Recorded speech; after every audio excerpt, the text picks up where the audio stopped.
Hi, it's Carrie Broussard, and I'm the host of Cinderella CEO on Air. And one of our favorite things to do in this podcast is to find people who inspire us. And today I am interviewing Doug Levy. Hi, Doug. Hi, Carrie. Good to be with you. It's so good to be with you. Doug Levy is the CEO of a company called MePlusYou. Used to be IMC Squared, and we actually, Doug, used to work together when you were the digital agency for Wyndham, and you were one of the first people who I think I had heard of who was actually doing digital marketing and e-commerce. So welcome. Tell us a little bit about what you're doing now. Absolutely, yeah. Again, just so good to be with you, Carrie. Thanks for having me on the program. So I'm doing a handful of things now. I am a proud husband and father of two girls, 10 and 12. I serve as the chair of Conscious Capitalism, the co-chairman of the board of Conscious Capitalism, and the chair of the organization's CEO Summit. That's my second activity. The third major focus of mine, as you mentioned, is leading an agency. And the fourth thing I'm doing is starting a new company. So it's a startup in the sharing economy space, Tap Goods. Tap Goods. That is so interesting. Is it a purpose-driven company? Absolutely, of course. Well, of course it is. Yeah. How did conscious capitalism become a passion of yours? Where does this come from? What's your Cinderella story? Yeah, it started early. I've had an interest in entrepreneurship and business for my whole life. I mean, really going back to the earliest years I can remember. And I've had an interest in making the world better. And I never saw those two things as mutually exclusive as many people might. I was very curious about the intersection between kind of the benefits and energy associated with entrepreneurship and innovation and capitalism with the benefits of changing things for the better. And where did that come from, do you think? I mean, was there somebody in your life that sort of inspired that in you, or did you wake up one morning? I think I've just had this. Both of my parents are entrepreneurs, so I had an interest in that, That's and then great. I have had this passion for making the world better. So I think those two just kind of came together early. I'll tell you one formative moment for me was actually in college. I was in a lecture my freshman year, first semester of my freshman Where'd year. You It was go to a college? University of Pennsylvania in Philadelphia. So it was a Penn. It was a Wharton undergrad class. And this was Management 101 with 350 or 400 students, this giant lecture hall. And the professor was from Africa.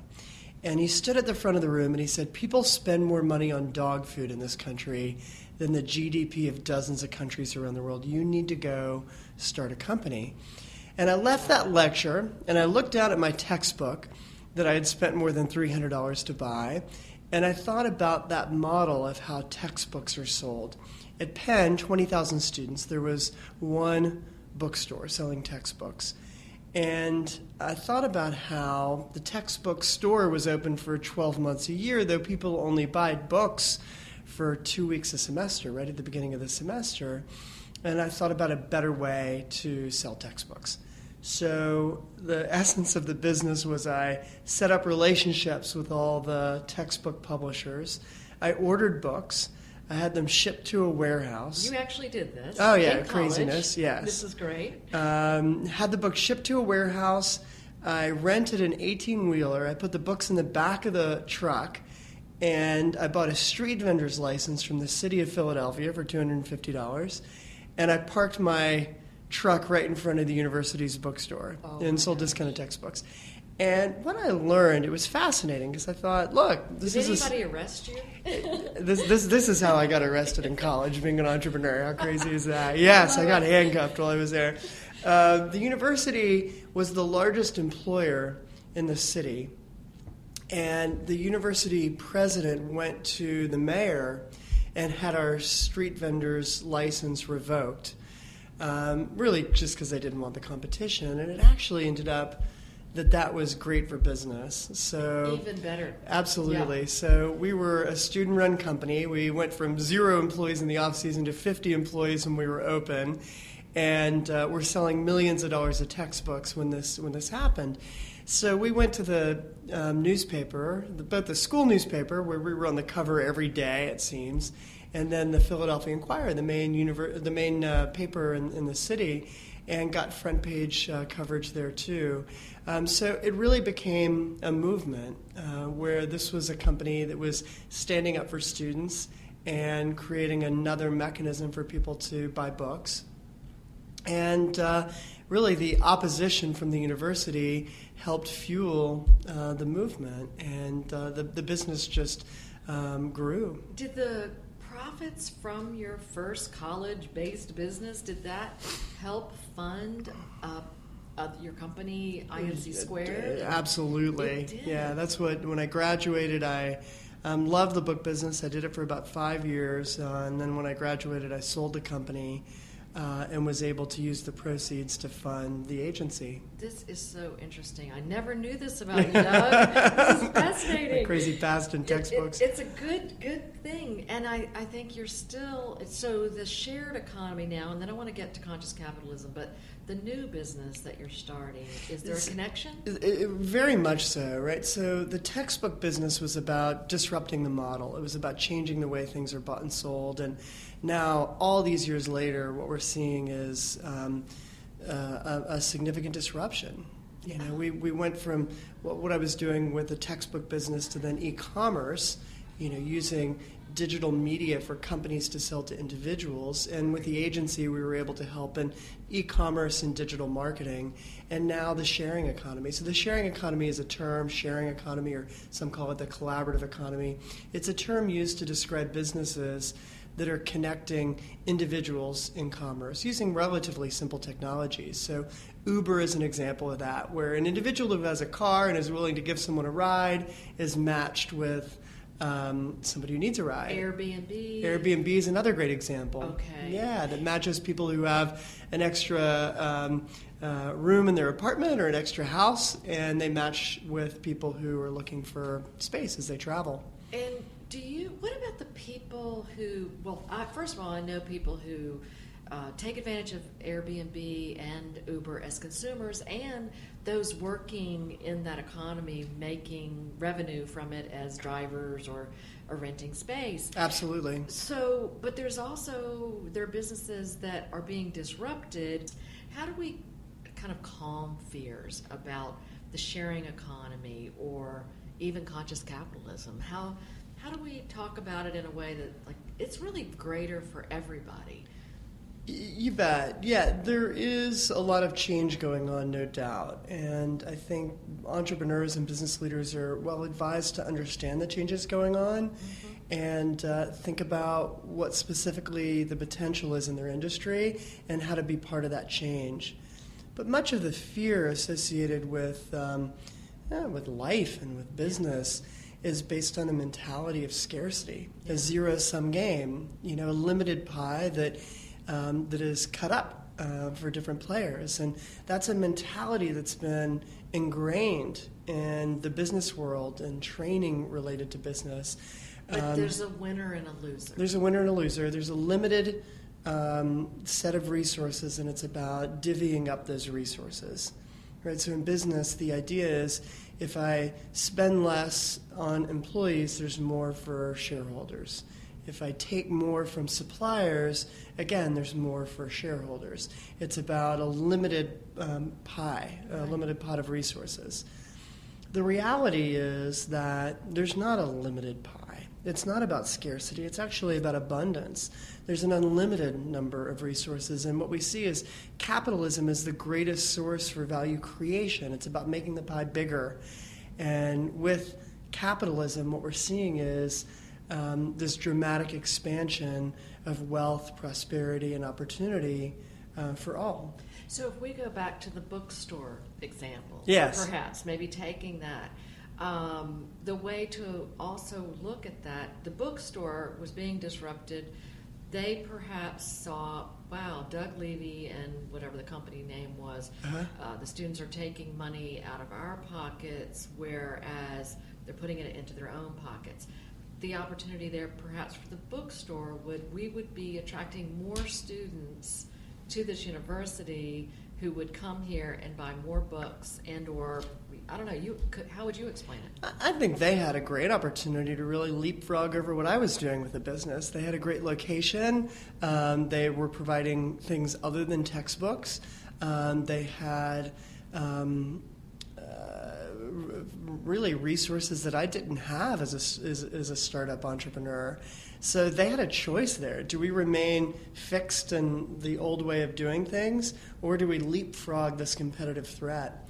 You know, very often in business we think about, certainly shareholders. Yes.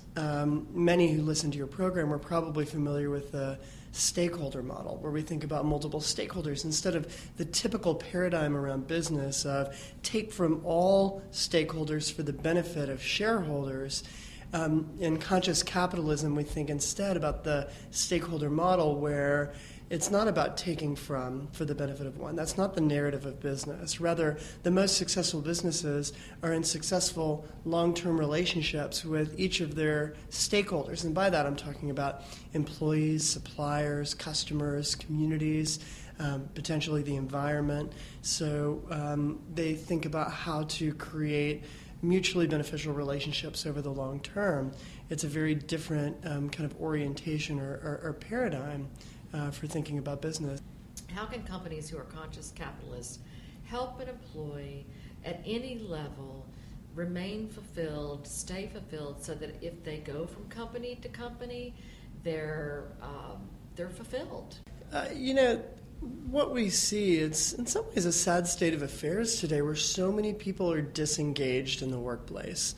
They're going to work, they're doing their job, they're collecting a paycheck, but their real passion and engagement isn't showing up at work.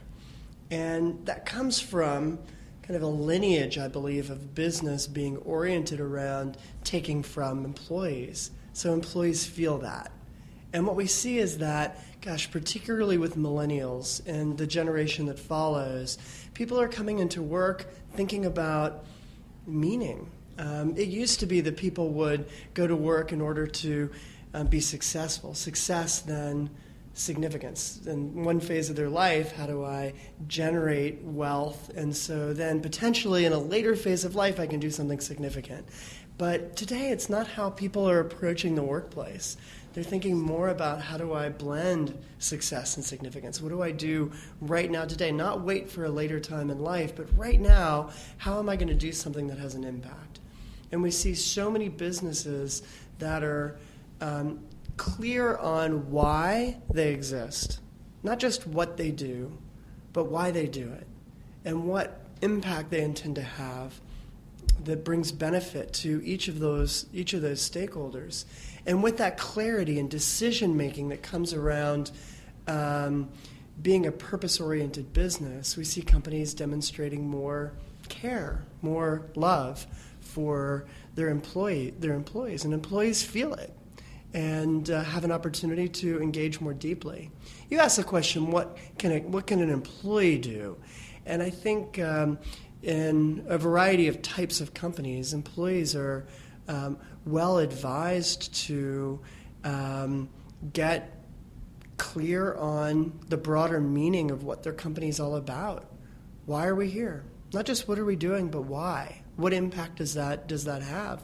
It's going to be easier to accomplish in some companies than others. For some, it's closer to the surface, and for others, it's frankly a little more removed. But with that clarity of, I'm not just here to fulfill a transactional type function, but the role that I'm playing has a bigger impact. By knowing what that bigger impact is, we all have an opportunity to show up and bring more of ourselves to work. Capitalism has earned such a negative, such a bad brand. Yeah, exactly. Yet, when we look at what capitalism has done for the world, it's been absolutely incredible. Again, rising incomes for all, longer life expectancy, more happiness, greater literacy, all these wins. Part of what's created that is a sense of competition. Competition can bring great benefits. So just a quickly give the other side of the Please. Capitalism brand. So all of the things you just described, yes, those are all positives, but the negatives, the recent recession, only the shareholders are the ones that end up with the money in the long run, or the CEO out of proportion salaries.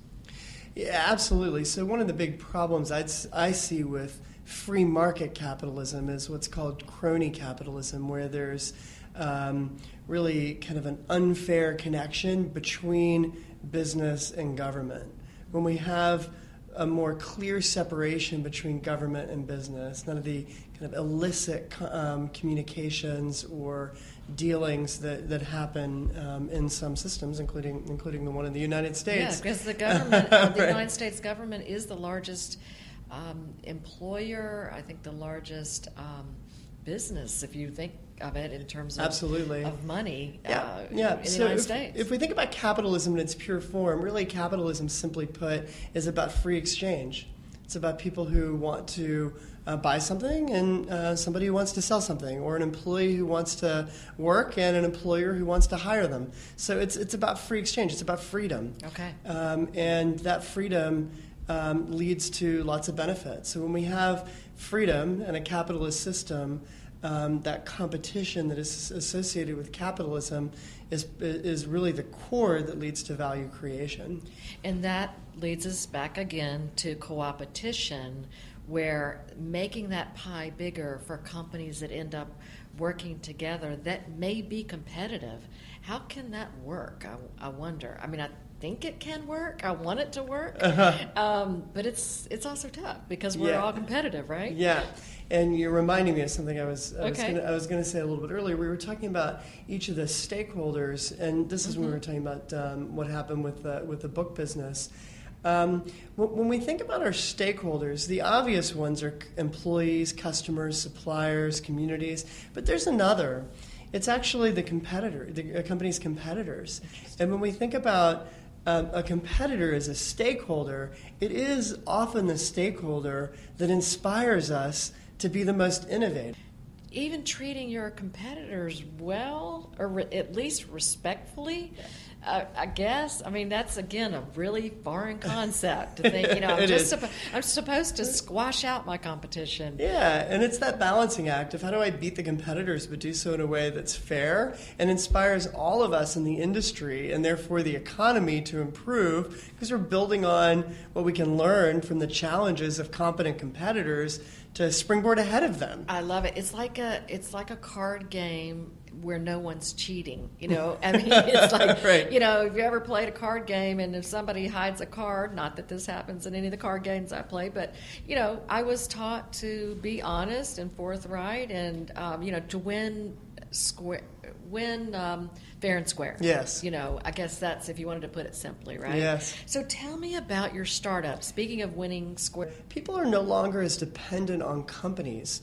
We're in what's called the sharing economy or collaborative economy that is essentially a mechanism for connecting individuals to do commerce with each other. So we talked about the examples of Uber and Airbnb. Yes. So the company that I'm creating is called Tap Goods, and it is a peer-to-peer rental marketplace. So if an individual needs something, think about items that people need, but they don't necessarily want to buy. It's expensive, they don't use them all the time, they don't have room to store them. This is a mechanism for renting those items rather than purchasing those items and renting them from other individuals. On the flip side of that equation, many of us have garages full of stuff that we don't use very often. Oh, yeah. Right? The average electric drill gets used 11 minutes during its lifetime. That is unbelievable. Right. It's like not the same thing as a tool, but a treadmill. Same things that I put my plants on. Versus right. using it.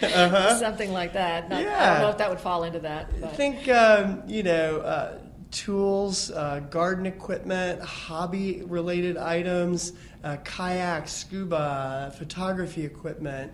Got a kayak. Yep, I have all those things as well. Right. Yeah. So we can share those items, rent them to other individuals, Love right? it. And Love with the sharing economy now, there are really some great best practices in order to ensure trust in the community. So trust in the community then comes from ratings. We have a rental agreement. We have a guarantee so that if individuals post their items, they can be assured that they'll come back. That is so great. Yeah, in great working order. And it's really just a mechanism for connecting individuals who have excess stuff and want to generate revenue from the items that they have that are sitting idle, connecting them with individuals who want items but see an opportunity to have those items without the cost or storage burden of buying them. So smart. So how can we sign up for that? Yeah, now? Go to tapgoods.com. Tapgoods.com. So is it everywhere, or is it only in No, certain it markets? actually hasn't launched yet at all. So it's going to be launching in Dallas in the summer. I like that. Yeah, and you can go to tapgoods.com and put your name and email address and your zip code, and we will let people know when Tapgoods is launching in their area. And you, Doug, may not want to talk about this because it could be a trade secret and everything's fair and square here as we're talking about. But somebody with the background that you have, the technology, the e-commerce, you have all these great ideas, I'm sure. But to have that background in technology and e-commerce, does it help you bring something to market quicker than the average entrepreneur out there? Or what would you recommend for entrepreneurs who have these amazing ideas, but guess what, they have to have the back end figured out? What's a step you'd recommend or two?